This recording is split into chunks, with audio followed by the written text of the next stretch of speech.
even you. I love the way that phrase is.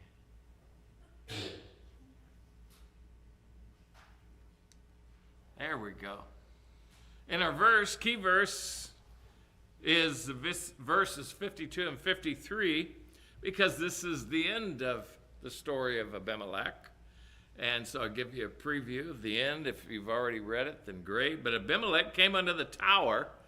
This is one particular tower that he's fighting against. And it says he fought against it and went hard into the door of the tower to burn it with fire, which he had just done previous to another tower.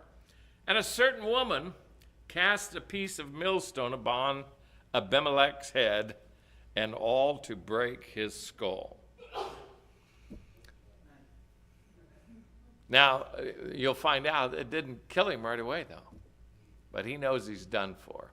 I want to remind you, of course, the previous study that we looked at, that when we were talking about this particular man, most people don't consider him to be a judge, and I don't either, because he's not called one.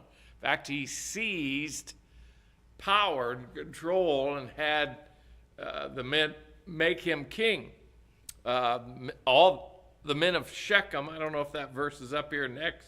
Nope, it's not, so let me get back here for just a second. All the men of Shechem gathered together, this is verse 6, and all the house of Millo, and went and made Abimelech king by the plain of the pillar that was in Shechem.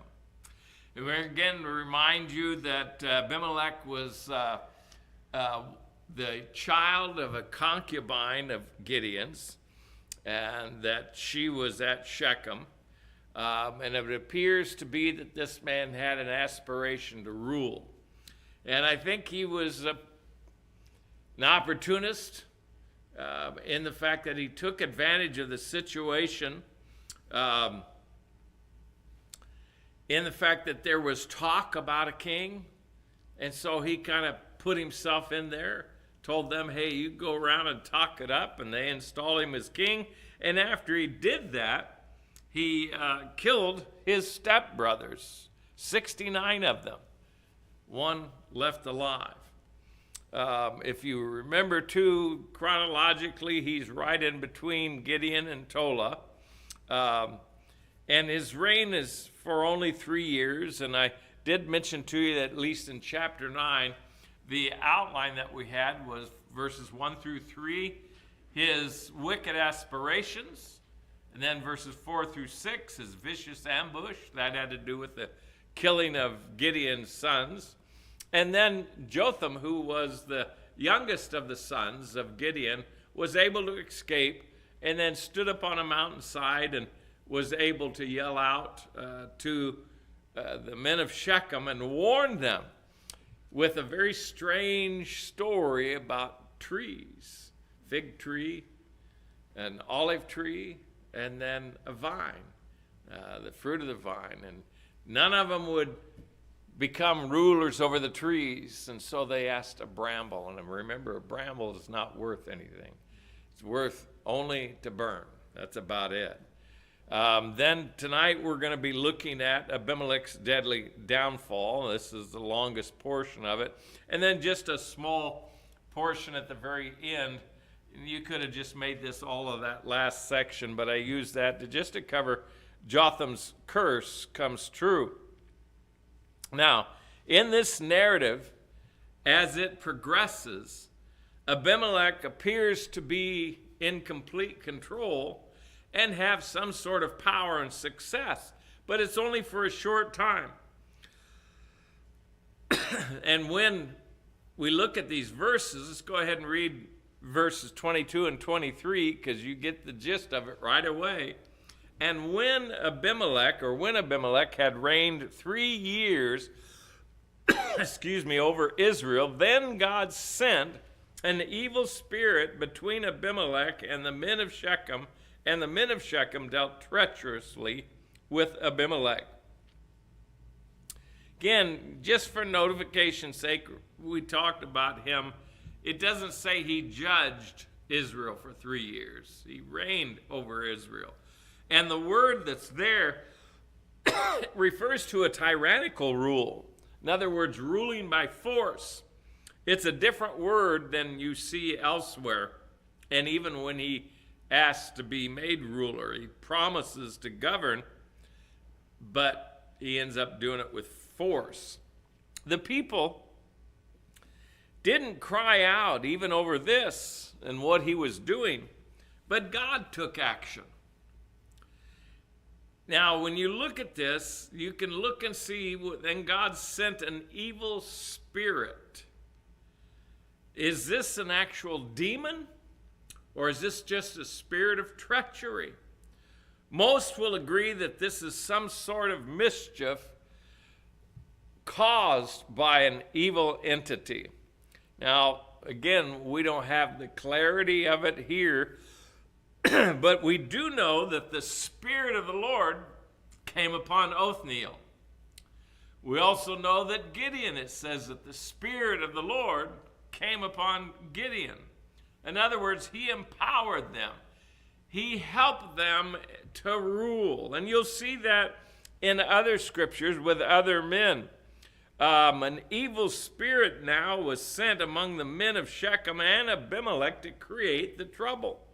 If I were to give you just a little bit about this evil spirit and this idea, we're not going to settle everything here, but you remember Saul, the Spirit of the Lord departed, 1 Samuel 16:14, the Spirit of the Lord departed from Saul, and an evil spirit from the Lord troubled him.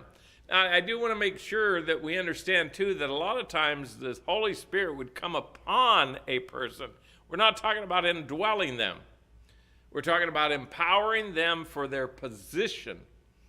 There is both the indwelling and the power that comes upon them, and that's why you see this evil spirit troubled him. We also know this is not necessarily, we're not talking about possession, because there is no possibility that a demon can possess a Christian. And yet, what do we see? David in 1 Chronicles 21:1 says that Satan stood up against Israel and provoked David to number Israel. We're not privy to what that means and what all that happens, but he somehow provoked him. He didn't control him, but he did provoke him, and that ended up brought a plague upon Israel, and 70,000 men died because of that. We also know that Ahab in 1 Kings 22:23, it tells us that the Lord had put forth a lying spirit in the mouth of all these prophets. So there's something there. I can give you two more with Rehoboam.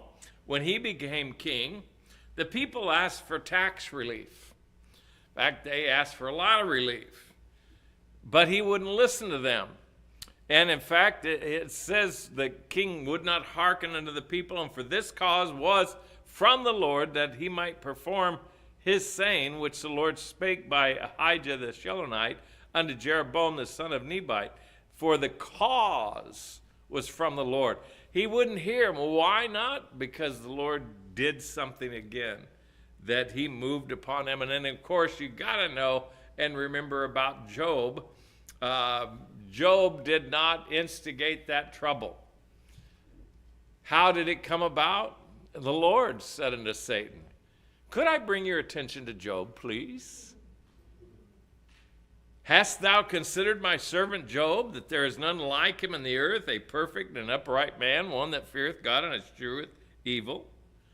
So there's plenty of times where we see an evil spirit, a spirit from the Lord, something that the Lord did to, again, use his power and his authority.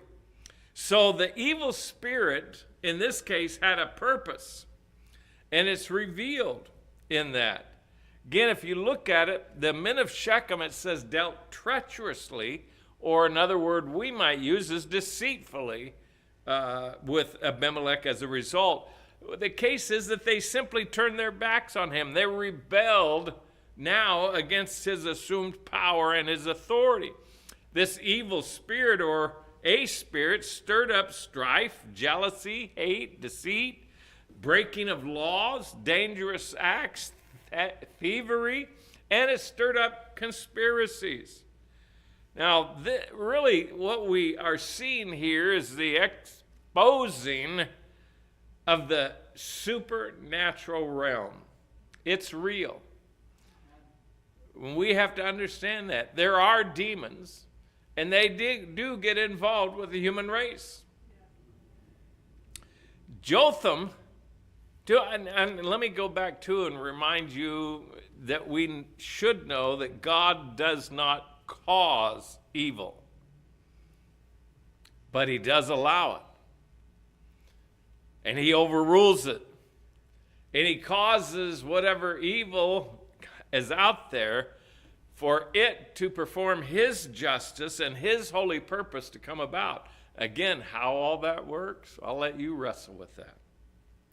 Jotham, though, had pointed out directly at the act of murder and the blame, just to remind you of verse 24, he takes you back where he says that the cruelty, again, when he says he stirred up and they dealt treacherously, and all this was from the Lord, that the cruelty done to the 70 sons of Jerubbaal might come, and their blood be laid upon Abimelech their brother, which slew them, and upon the men of Shechem, which aided him in the killing of his brethren. So you know why. It's very clear why God sent the Spirit and why God is doing this. It's to act out his justice. Again, this evil spirit was sent that justice might be done to both Abimelech and the men of Shechem. And what is the first act of treachery? It's in the next verse, 25. And the men of Shechem set liars in wait for him in the top of the mountains, and they robbed all that came along that way by them, and it was told Abimelech. Now, were they there to ambush Abimelech? It's possible, but it seems more like they were ambushing Abimelech's business interest and the people that were there to stir up trouble and cause problems. That's why the treachery. In other words, what they did was these men took control of the travel routes, and they were robbing every single person that came through, so that, again, Abimelech, a king is supposed to offer security for his people, and he could offer none. There was no safety. These men were busy creating havoc in that area and destroying the spirit of protection that Abimelech was trying to have others enjoy. So now we are introduced to another character in this story. This man's name is Gaul. And he's going to end up staging a coup against Abimelech. Let's look at verse 26 and on. It says, and Gaul, the son of Ebed, came with his brethren and went over to Shechem, and the men of Shechem put their confidence in him. It seemed kind of quick, doesn't it? I mean, they went from Abimelech to Gaul, and that was it. They didn't like him anymore. But again, that God introduced an evil spirit there that ended up moving them. These men of Shechem made Gaul their refuge. They were trusting in his boastings, which are revealed in the next verse. Who is this guy? What you read is all you know. That's pretty much it.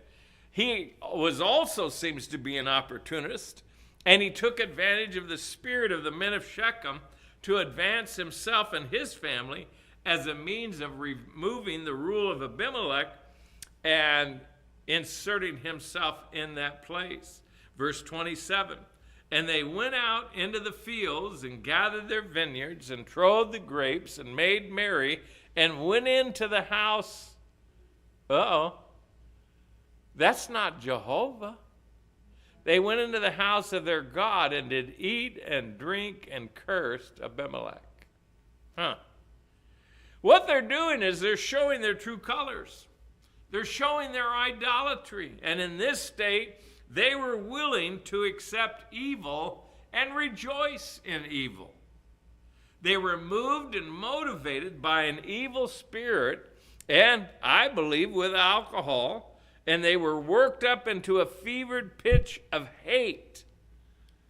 Verse 28, And Gaal, the son of Ebed, said, who is Abimelech? I mean, he's got the right words right now, and he's appealing to him. Who is Abimelech, and who is Shechem, that we should serve him? Is not he the son of Zerubbabel or Gideon, and Zubal his officer? Serve the men of Hamor, the father of Shechem, for why should we serve him?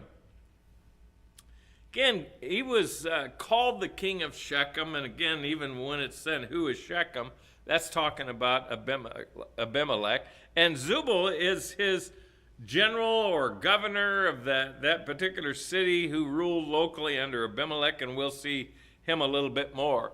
The word Hamor that's there, it was not an Israelite. He was a Hivite, which was part of the Canaanite family. And he is appealing to their historical past and connection to the Canaanites and their idolatrous religion. Again, he is quickly turning the heads of these idolaters by encouraging them in the practice of their idolatry and pointing to Gideon as a negative leader. In that verse, he's reminding them, remember, Gideon tore down the high places. Remember, Gideon tore out the groves and burned them and used them as firewood at the altar that he had. And he's saying Abimelech is part of that clan. We need to get rid of that clan and follow me. Don't serve him. That's why you read in verse 29, and would to God, strange way to say it again here, would to God, this people were under my hand. Then would I remove Abimelech. And he said to Abimelech, increase thine army and come out. In other words, it's a public threat. It is a challenge to Abimelech, whose ruler of the city was there and heard it. So we see that in verse 30. And when Zubal, the ruler of the city, heard the words of Gaal, the son of Ebed, his anger was kindled. And he sent messengers unto Abimelech privately, saying, behold, Gaal, the son of Ebed, and his brethren be come to Shechem, and behold, they fortify the city against thee. So Zubal let Abimelech know what's going on, and he's going to offer him a battle plan. Verse 32. Now therefore, up by night, thou and the people that is with thee, and lie in wait in the field. In other words, hurry up, get up here, but hide yourself in the fields that are surrounding the city. And the rebels, they are fortifying this city against your approach. But there's a way to get them out. In other words, there's an ambush going on. And verse 33, and it shall be that in the morning, as soon as the sun is up, thou shalt rise early and set upon the city, and behold, when he and the people that is with him come out against thee, then mayest thou do to him as thou shalt find occasion. Abimelech appears to agree with this idea, the battle plan that Zubal has spoken up against. And so what happens? Verse 34, Abimelech rose up and all the people that were with him by night, and they laid wait against Shechem in 4 companies. They divided into the 4 companies. Now that's not really mentioned in the previous plan, but we're getting more details, and it appears this attack will be an ambush within an ambush. One of the divisions may have been small to kind of encourage them to come out. Some laid back a little bit further on the hills, but it appears that Gaal needed glasses. Now, they didn't make glasses in those days, so let's see what happens. Verse 35, and Gaal, the son of Ebed, went out and stood in the entering of the gate of the city, and Abimelech rose up, and the people that were with him from lying in wait. And when Gaal saw the people, he said to Zubal, behold, there come people down from the top of the mountains. And Zubal said unto him, I think you're mistaken. Thou seest the shadow of the mountains as if they were men. Those aren't really men. You're seeing something that's not true. So apparently he knew the guy can't see very well far off. So as Abimelech revealed themselves and coming down from the mountains, Zubal was going to be taken advantage of because of his bad eyes and can't see, but he keeps looking, he keeps staring. You know, I don't know how many of you, when you can't see, you kind of squint a little bit to see if that'll help you a little bit. And verse 37, and Gaul spake again and said, see, there come people down by the middle of the land, and another company come along by the plain of Benom. Zubal now knows, so the jig is up. Zubal no longer tries to hide it. Verse 38, then said Zubal unto him, where is now thy mouth wherewith thou saidst, who is Abimelech, that we should serve him? Is not this the people that thou hast despised? Go out, I pray thee, and fight with them. All right, Mr. Braggart, Gaul, you said, who is Abimelech? Who is Shechem? Why should I pay any attention? Well, all right, you spoke up. Now go out and get into it. Start fighting. So he challenges this man's bravado and that they had in front of the party. And he says, you got what you asked for. Verse 39, read it in 40. And Gaul went out before the men of Shechem and fought with Abimelech. And Abimelech chased him. So it doesn't sound like he fought for too long. Doesn't sound like he was very successful. And again, remember, Abimelech is a wicked man whom God is using all of this to execute his justice. So when you read it, it looks, if you didn't know the end of the story, we read you the verse right away, you'd think, well, he's winning. What's going on? But what happens? Again, Abimelech chased him and fled before him, and they were overthrown and wounded, even unto the entering of the gate. So they turned tail and run. Verse 41, and Abimelech dwelt at Arumah, and Zubal thrust out Gaul and his brethren, that they should not dwell in Shechem. They had so defeated Gaul that Zebul was able to, with his power, remove them from Shechem. And remember, they couldn't do anything before, but apparently now enough of them have been wounded, killed, or destroyed in some way that they had no more power. And then verse 42, and it came to pass on the morrow that the people went out into the field, and they told Abimelech. So he knows that Shechem is now returning to their normal duties of working in the fields. Gaul is gone, and the men of Shechem are just kind of going back to life as usual. But Abimelech is a bitter, angry man, and he plots revenge. Verse 43, and he took the people and divided them into 3 companies. And they laid wait in the field and looked, and behold, the people were come forth out of the city, and he rose up against them and smote them. These are men that were coming out to work in the field. They're not coming out with armor or anything else like that. They're not coming out with weapons. And what happens? Verse 44.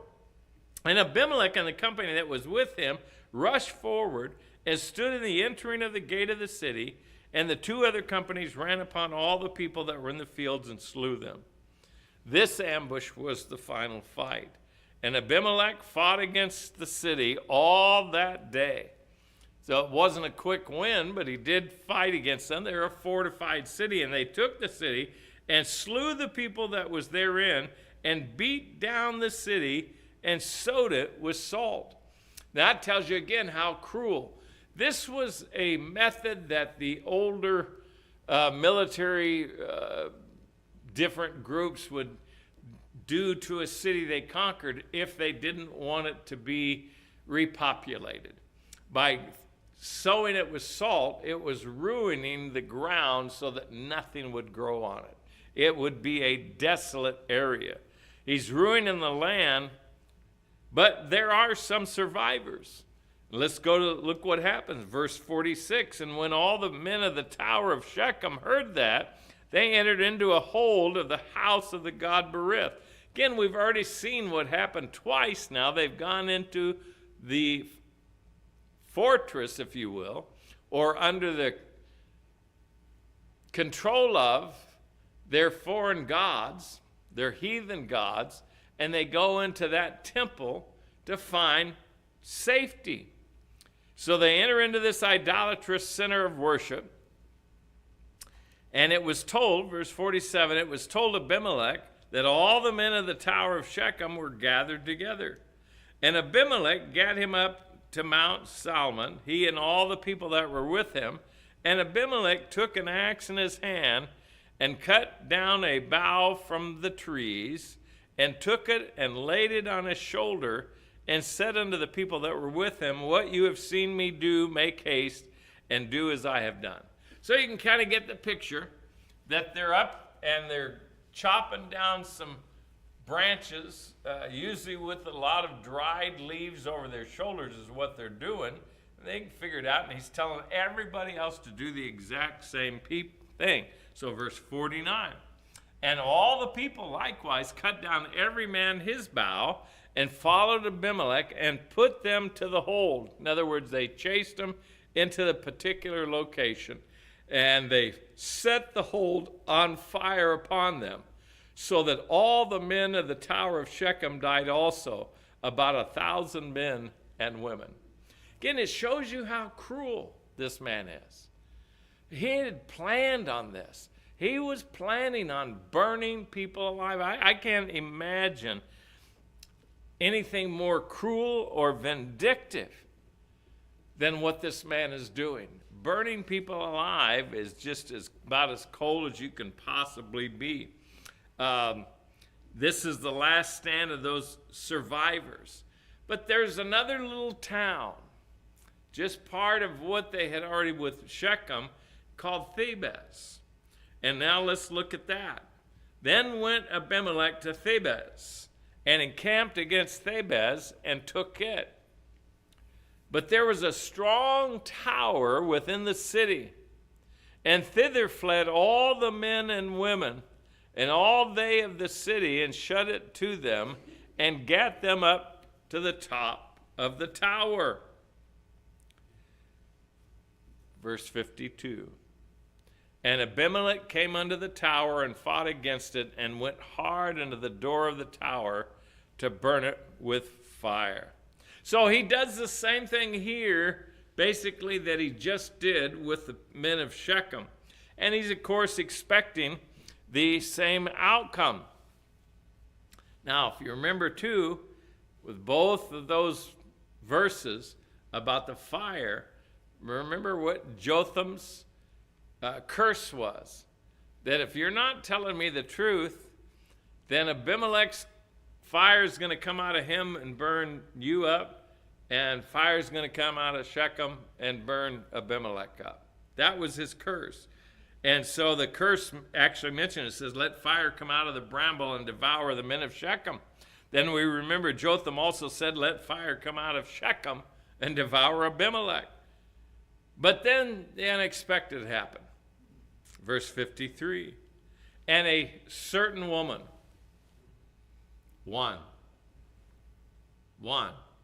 not women, not men, not a bunch of them, and she can't possibly pick up a millstone. But there is a single stone that is used in the lower part to help move, that helps grind the wheat and the barley and everything else that they're doing.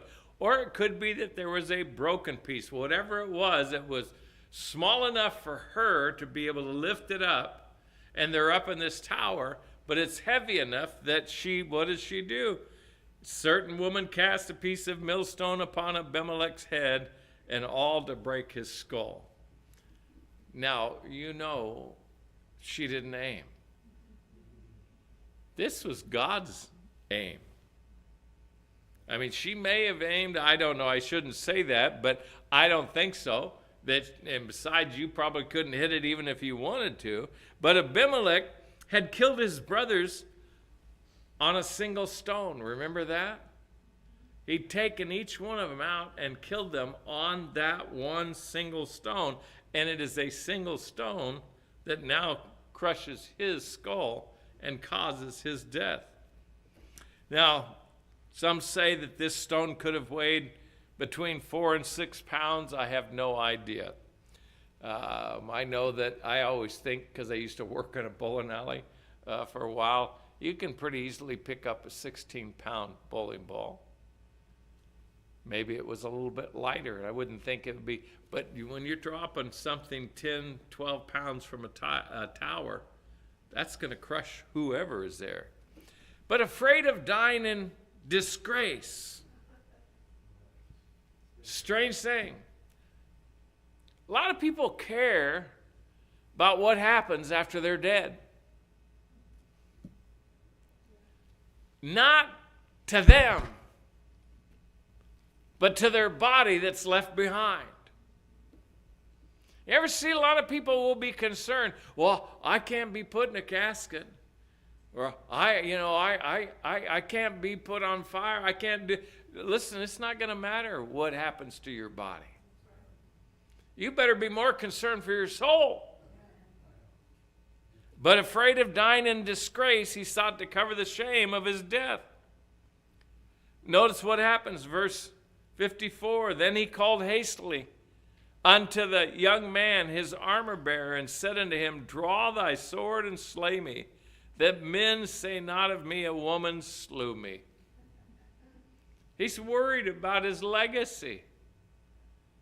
Dude, you've got already a bad legacy. You killed Gideon's 69 sons. You ruled as a tyrannical king, and you didn't help anybody. Instead of covering his shame, what did you just read? You and hundreds of thousands of other people, I could literally say millions of other people, know how he died, why he died, and when he died. The very thing that he was trying to cover up, God wrote it down in the Word of God that it would be there for all of eternity for everybody to be able to read.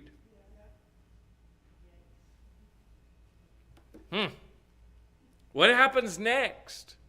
Well, all the men, they see he's dead. And when the men of Israel saw that Abimelech was dead, let's go home. They departed every man unto his own place. They gave up the fight. The tyrant is dead, so they're now free to do what they want to do, and they go home and they forget this season of the tyrant. Verse 56, thus God rendered the wickedness of Abimelech, which he did unto his father, in slaying his 70 brethren. This is why I say from verse 55, we just read that one, and up to verse 57, is Jotham's curse comes true. Thus God rendered. His justice was complete, and this was the whole design of God. And verse 57, and all of the evil of the men of Shechem did God rendered upon their heads, and upon them came the curse of Jotham of Zerubbabel, the son of Zerubbabel. So the curse of Jotham that we read to you, at least in part, was in verse 20 and part of our previous lesson, and it showed the picture of self-destruction. The curse, again, would come upon them. He said, if you had not dealt truly and sincerely with Zerubbabel and with his house this day. And they hadn't, and they knew that. So that curse should have been obvious. They did not, and the men of Shechem were destroyed, and Abimelech was destroyed by a single woman. And that is etched in stone. The thing that's strange is this is kind of an interruption in the story of the judges. You've heard most of them, the applications, I should say, throughout the lesson.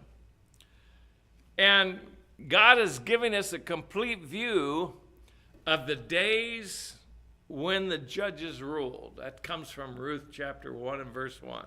The days when the judges ruled. Evil existed in that endless cycle of sin. Abimelech was an evil man who took advantage of both his paternal and maternal relationships to be able to manipulate people into making him their king, all to gain his selfish desire. Abimelech to me is a picture of your flesh, of my flesh, and the flesh will take advantage of you in whatever way it can to gain the flesh's selfly desire. Remember, Galatians says the flesh lusts against the spirit and the spirit against the flesh, so that you cannot do the things that you would. Abimelech would take advantage of anything and anyone at any time for personal profit. The biggest lesson that we have for that is to remember our flesh will never fight fair, and it will always fight you. You've got it until the day you die, until you put on a new body. Abimelech killed Gideon's 69 sons to secure his rule. He was ruthless, and he did not care who helped him. Remember, he got those other men from the money that he got from out of the false god's house of worship. He didn't care. However, he reached his goal. And again, in the end, the flesh will always find the fruit of its wickedness, will always come back on them. And the fact of this, the Bible says that if you sow to the flesh, you're going to reap corruption. If you sow to the Spirit, you'll reap everlasting life. Abimelech's reign lasted but 3 years. And we had lots to read about him and what he did with his wickedness. But next time, and you think, here's 57 verses, and it took us 2 weeks to get through Abimelech. The next lesson is going to cover 45 years in 5 verses with very little known about either of the next 2 judges. In fact, you're really not going to know too much about 5 judges. Very, very little. And this all takes place now during the same time as when we find the book of Ruth as well. So it's in that same time sequence. I wanted to get through Abimelech and get over with him and get to something else. He was a wicked man, and it was a horrible time. And he certainly was not raised up by God, that is for sure. Pray that's been a blessing to you tonight. Continuing on in chapter 10 in our next